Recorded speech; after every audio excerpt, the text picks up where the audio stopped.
निलेगाव तालुका तुळजापूर येथील शेतकऱ्यांचे विविध मागण्यासाठी जिल्हाधिकारी धाराशिव येथे आमरण उपोषण सुरू।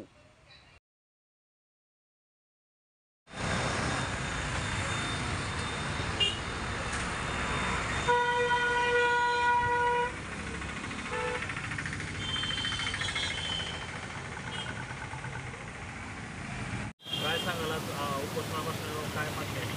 आम्ही तिघेजण निलेगाव तालुका तुळजापूर येथील शेतकरी आहोत। माझं नाव शफीक अहमद रिसालदार आहे। एक मोहम्मद पापालाल शेख आणि दुसरं राम दशरथ कदम आहेत। आमची जमीन आहे मदतमाश जमीन, वतन इनाम जमीन आहे आणि ही आमची जमीन खालसा झालेली आहे। त्याप्रमाणे ही जमीन तत्कालीन जिल्हाधिकारी साहेब यांच्या आदेशानं वर्ग 2 करण्यात आली होती। आता वर्ग 2चे वर्ग 1 करण्यामध्ये शासनाचा एक निर्णय झालेला आहे की मदतमाश जमिनीला 5% रक्कम चालू बाजारभावाप्रमाणे, हे बाजारभावाप्रमाणे चालू रक्कम 5% आम्ही भरण्यास तयार आहोत। आम्ही 8-10 महिने झालं माननीय तहसीलदार तुळजापूर यांच्याकडे प्रस्ताव दाखल केलेला आहे। तर आज तागायत आम्हाला वेळोवेळी चक्रा मारून विचारून आम्हाला आजपर्यंत हे 5% रकमेचं चलन काढून देण्यात आलेलं नाही। आणि दुसरी बाब म्हणजे आमचं हे निकाल झालेलं खालसा झालेल्या निकालाची प्रत आहे तर जिल्हाधिकारी कार्यालय रेकॉर्ड रूमला हे उपलब्ध असून पण हे परत आम्हाला देत नाहीत जाणून बुजून।